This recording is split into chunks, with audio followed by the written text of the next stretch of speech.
with brand new 2024 Topps products on the way very, very soon.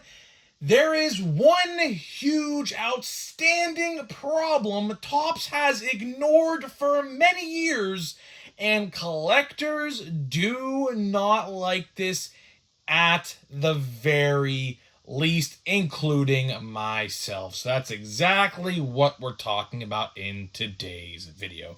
So what's going on, guys? It's Gripper, and I'm going to be announcing the 9,000 subscriber giveaway probably tomorrow or Wednesday. Just honestly just started looking at the submissions like yesterday. I've had a very, very hectic week and was very unexpected, but either way, I'm going to be announcing that winner probably tomorrow or Wednesday. Just depends. Again, big week again this week. Very, very busy week again. With the 4th of July and things like that, and I'm going to a fair and things like that. So, I don't know. Depends. We'll see. But either way, the 10,000 subscriber giveaway will start tomorrow. Figured out the rules and everything like that. So, I will talk about that tomorrow. So, stay tuned. So, let's talk about Topps products. Now, this video really doesn't pull my attention to any particular Topps set. But I will say, this has been a problem for a long time. I have stated my opinion on this, and I'm definitely going to go a lot more in depth on this today. But base packs in hobby products have to go. And that's exactly what this video is today. I told you yesterday, I had a lot of people in my comments saying I should make a new shirt. And that new shirt is gonna say no to base packs. What do I mean by that? Well, for starters, let's look at retail first. Because retail, as funny as it sounds, there's like barely any retail base packs. Now, what do I mean by a base pack? Obviously, as it sounds, when you open a pack of a hobby box particularly, you get all base cards. Not a single insert or anything, just all base cards that you'll find in a 10-cent bin at some card show a couple months down the line. Maybe a rookie bin with a different rookie card, maybe for $1 in a dollar bin or something like that. But the general consensus is when you get a base pack, you get nothing, right? And I have a problem with that. Particularly hobby and jumbo hobby, right? But retail, I'm going to be honest, I don't very rarely see base packs. Now, I will say for like the Chrome products, like Platinum Chrome and Normal Chrome and Chrome Update, there are a ton of base packs. I think Platinum Chrome is about 2 per box, average 2 per box base cards, or base packs, I should say. So that's not really that big of a deal because, I mean, look at Platinum Chrome. Platinum Chrome was spectacular this year. I mean, seriously, when it's all said and done and we do our top 5 best sets of 2024, Platinum Chrome is probably either 2 or number 1. I'm being as serious as I can get. That set was absolutely spectacular this year. Can't say enough more good things about it. You could still probably buy it. I will say, though, I have seen a lot of restocks this week, and there has not been any, at all. So I think the window for Platinum Chrome is probably, unfortunately, nearing its end. I would assume when Chrome hits the shelf, that's probably gone. That's just my guess, but I could be wrong on that. I don't really know. But, for Series 1, Series 2, Big League, and, Bowman, you can get some base packs. Now, Bowman, I will also give the pass to because you get Chrome cards in every pack of Bowman. There are no paper base packs unless you buy a monster box of Bowman in Bowman retail at all. But I really would like to shift my focus now onto the hobby formats, because this is really where I have a problem with things, right? If you guys have been keeping up with the channel, watching the videos on a daily basis, I've kid you not, there has been about 75% of my hobby box opened, and literally more than half of the packs, which would be about, I would say 6 or 7 of the packs, I would say. I would have to go back and rewatch the footage, but at least 6 or 7 packs in my hobby box have been nothing but base cards. Now, why is this a problem? Well, for starters, a box of hobby is $100.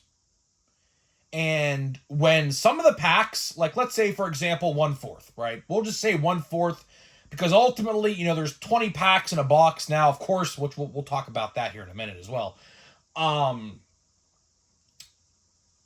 There is 20 packs in a box.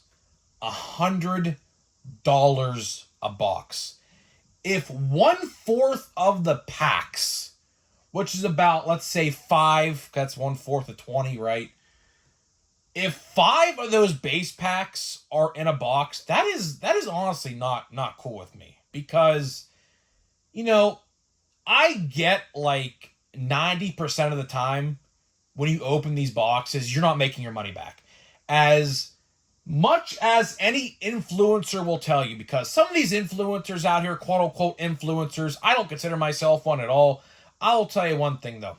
A lot of these quote unquote influencers always say that, you know, you can get your money back on these boxes. You can get your money back. No, you can't. Unless you pull something extraordinary, like, for example, a Wyatt Langford autograph, which no autographs in Series 2, of course, but Chrome, he will be hit the cycle tonight, so that's pretty cool, right? He has base cards, or I should say short prints, but, you know, the fact, hear me out, right?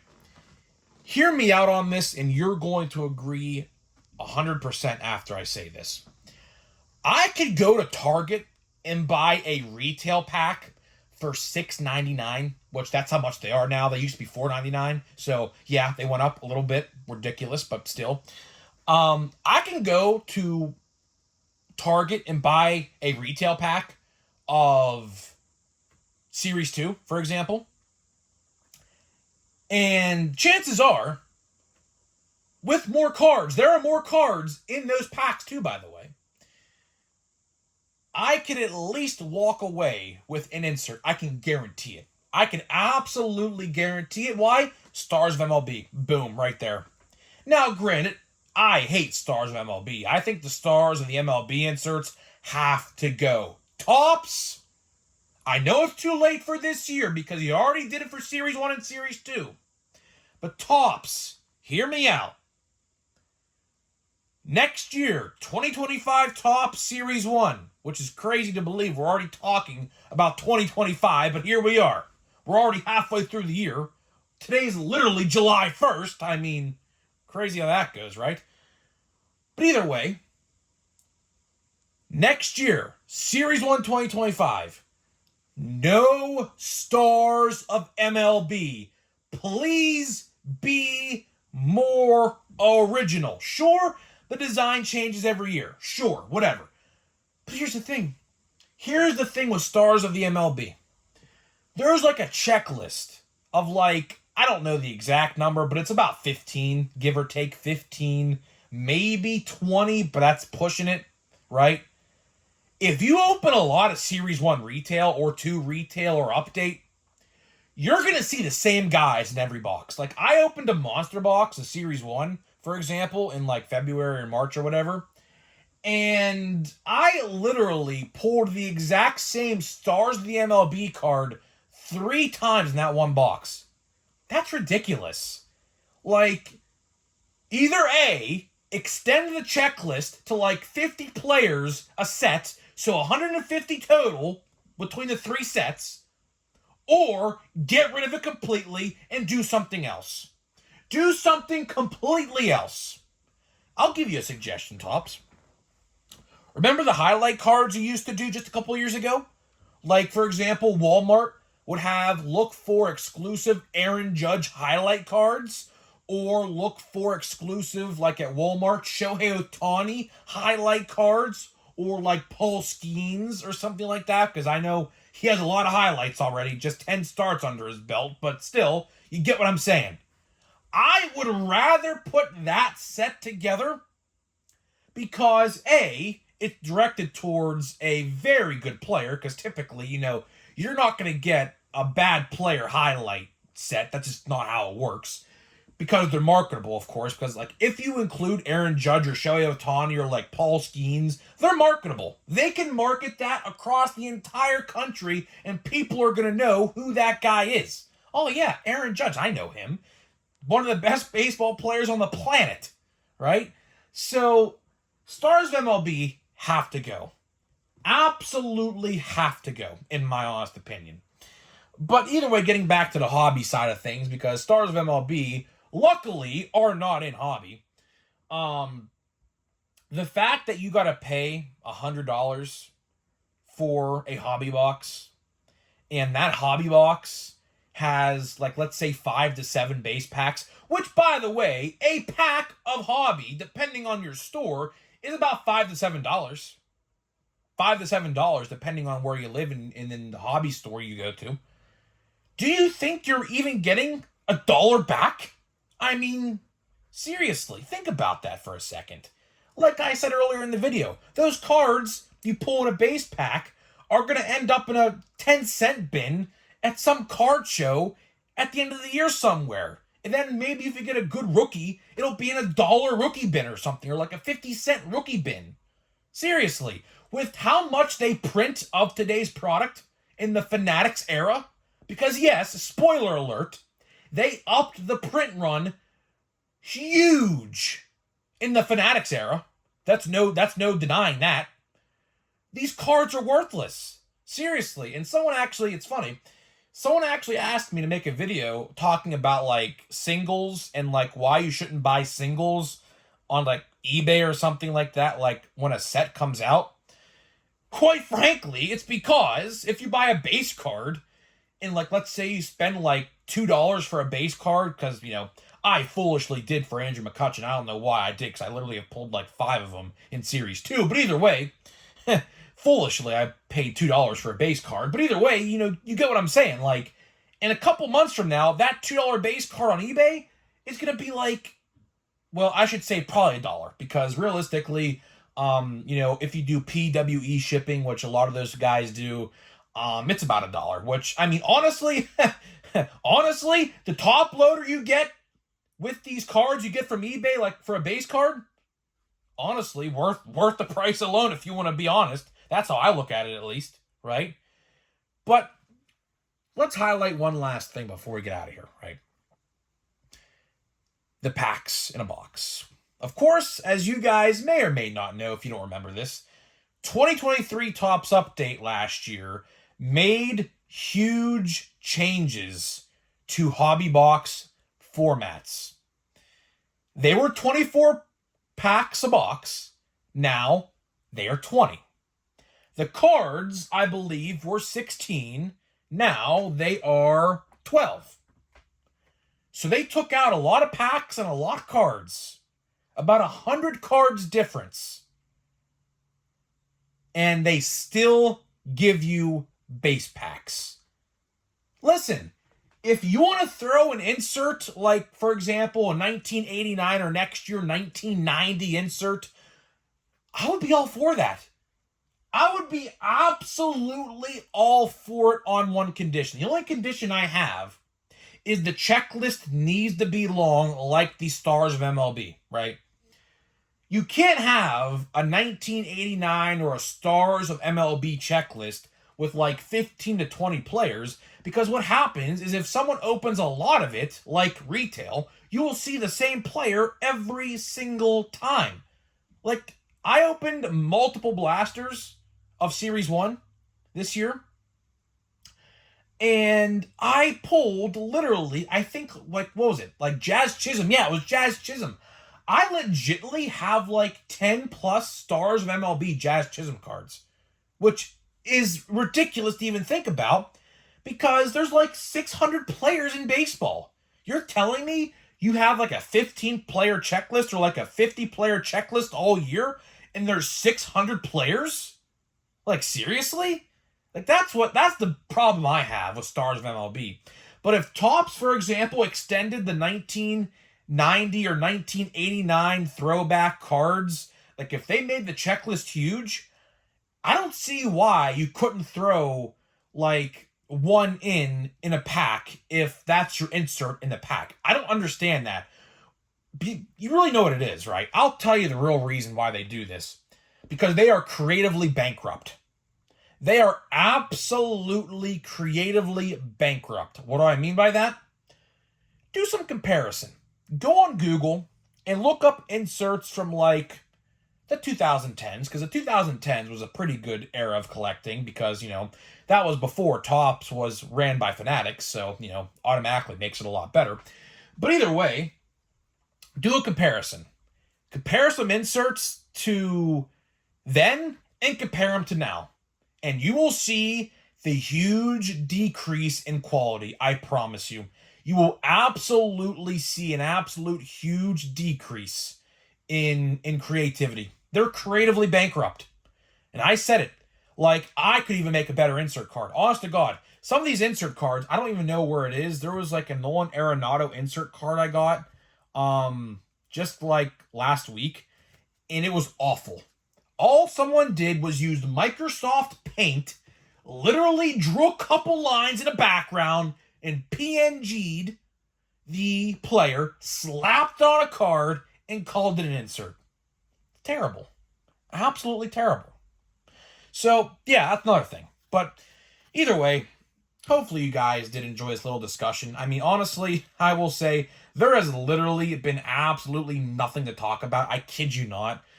Which is actually a pretty damn dirty, rotten shame, if I'm going to be honest, because it's peak baseball. I mean, we are literally halfway through baseball, and we should start, now, hopefully this happens, but we should start to hear more about some other upcoming sets, like a Cosmic Chrome, which I love Cosmic Chrome. I think it's great. Price, a little too high for me. I like to buy the singles, though, particularly this year with Paul Skeens most likely being in it, I would assume. We'll wait and see on that, obviously. But, Allen and Ginter should be coming out relatively soon. Plain Jane, high number should be coming out relatively soon. Stadium Club should be coming out, I would say, around probably, I'm going to say September. We really don't know anything on that yet. Pro Debut. I love Pro Debut. 4 autographs for like $65. Cannot beat it at all. I love that product. And things like that. So hopefully we start to hear some more things because, man, it has been dry.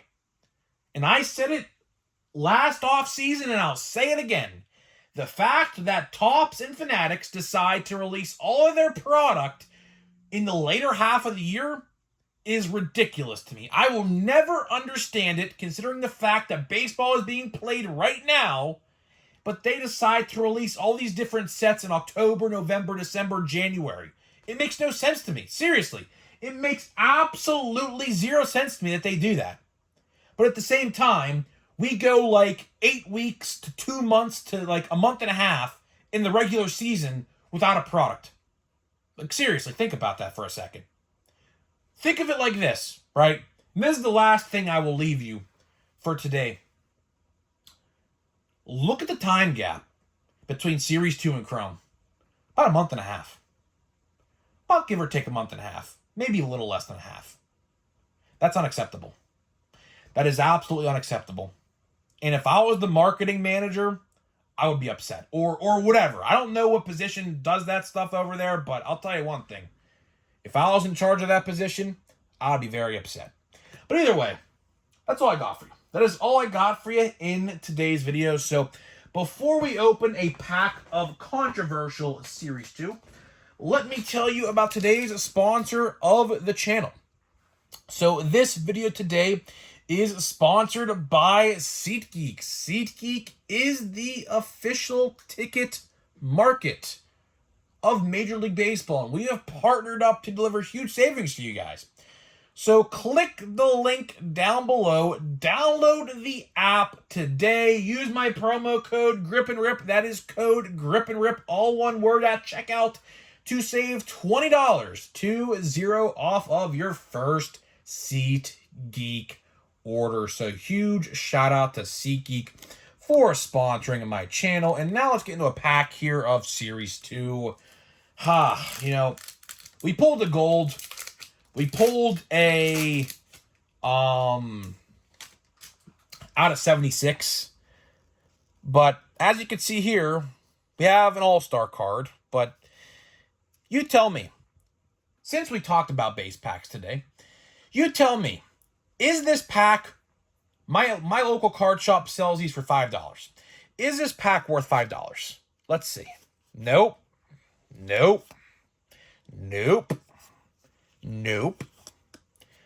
This card will probably give you, I would say, about $1.50 value, maybe. Decent one, but still $1.50. Let's see here. Not really anything, man. And we get Ronald Acuna. This card would probably give you $2, maybe $2. That's my estimate, $2. And then we're back to the base. So I would say out of $5 for this pack, maybe $3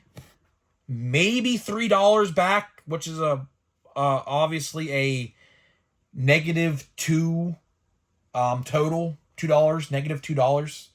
So I don't know. Maybe that Acuna would go for like $3 at the most.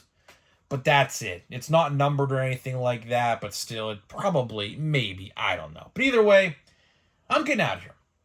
Let me know what you think about base packs. I say no to base packs. Of course, that is going to be a slogan of mine.